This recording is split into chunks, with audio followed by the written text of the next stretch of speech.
Art for a price. It was a shopping mall just like any other, another carbon copy city expansion under a mushrooming roof. Tucked beneath its folds lay a multitude of cafes, designer shops and department stores that invited people into luminous spaces filled with artificial light. At its centre stood a rock water feature where joyless carp of sunset hues floundered beneath a skylight, the only hint that a natural world existed beyond the pristine white marble floor, bright fluorescent lighting and alluring window displays. Protected within the mushroom walls, people hurried or ambled along, each distracted and oblivious to their own pace, consumed by the need to explore, to find, to buy. Some shoppers were there for a set purpose, a mission in which the target was known and could be executed precisely, with little time spent loitering. Others went more leisurely, content to stall, pause and linger, drifting without ambition in a place to idle their time away.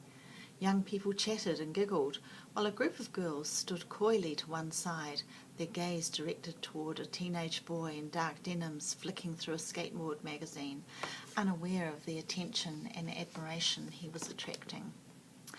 A mother bustled by, her shiny leather boots clipping.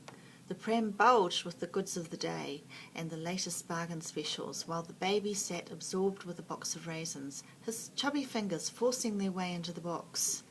Nearby, a toddler wailed in protest as her mother dragged her along and away from a musical bear offering $2 rides. It was a shopping mall just like any other. Or was it? On one side of the mall stood a glass shopfront different from all the others. It was sparingly outfitted. The colour of the furnishings was white, all white.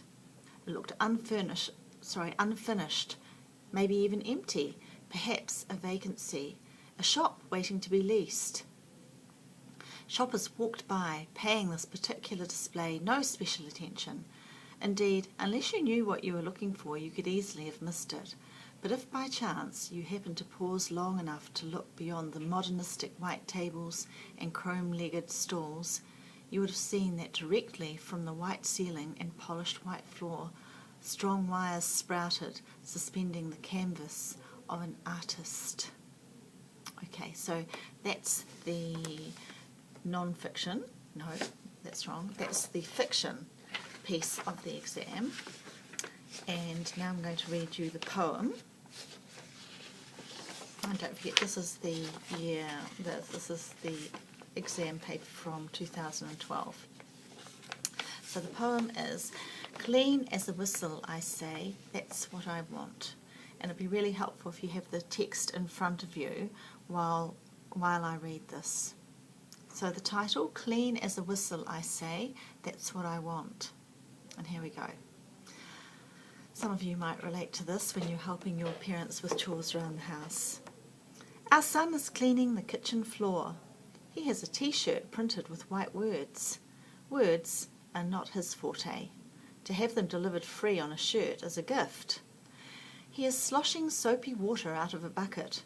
Cleaning floors is not his forte either, but necessity is the mother of many things, including money. He sloshes fast. There are piles of dirt in corners along skirting boards and edges, but they are in no danger. He's only there for the big picture. Detail is not his forte either. Well, yes it is. Somewhere under the words across his shirt there's a detailed, careful adult biding its time. He trails long lines of suds either side of the mop. "They look quite nice," he says. "I think I'll leave them." Outside, a black Mitsubishi Galant with a shiny spoiler is revving up. It's as clear as a text message. "Bro, I'm sick of waiting." Our son lays the mop like a vaulting pole across the bucket, then adjusts it so it doesn't tip. It's a fine balance. He rubs the soapy lines out with his feet. "There you go," he says, and he grins. "That's just what you want. Clean as a whistle. Almost." That's the end of the poem. I hope your cleaning skills are a bit better than that when you help your parents out at home. Okay, so the third text is the non-fiction piece of the paper, and in the 2012 paper it was called "How Real is Reality TV?" And remember, with non-fiction text, a language device often used can be statistics and facts that help the writer to back up the statements that they're making. Shall we see if there are any in here? So it's called How Real is Reality TV? And again, it would be helpful if you've got your text in front of you while I'm reading it out to you. In New Zealand, 9 of the top 10 rating series last year across all networks were reality shows. In this world of reality TV, the prime function is to entertain the audience. Education or information comes a distant second, according to Julie Christie, the recognised queen of the genre who pioneered it in New Zealand with programs such as Changing Rooms, Treasure Island and Game of Two Halves. You put framework into it, you make people compete, or you put something in there to disrupt their lives and see how human nature behaves. We can't live without unscripted television. What are we going to fill our televisions with? It's cost effective, it's exciting, and the viewers love it. Christie, who once accidentally set fire to a contestant in a bid to stoke drama, adds, TV is primarily entertainment. Imagine working on a production line and coming home and being bleated at by a pile of worthy documentaries. The growth of reality and drama documentary TV appears to be relentless, with programs such as MasterChef, Biggest Loser and Idol increasingly dominating the ratings. But how much is fake? Only last week, MasterChef producers admitted that they cooked up a fake courgette crisis, deliberately understocking the vegetable at Judge Simon Gault's fine dining Euro restaurant.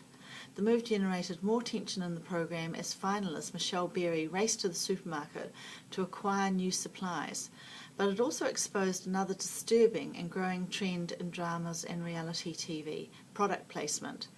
In this case, a countdown supermarket belonging to the show's major sponsor was featured. Sue Woodfield, Commissioner of Factual Entertainment at TV3, says people are interested in other people and the world around them.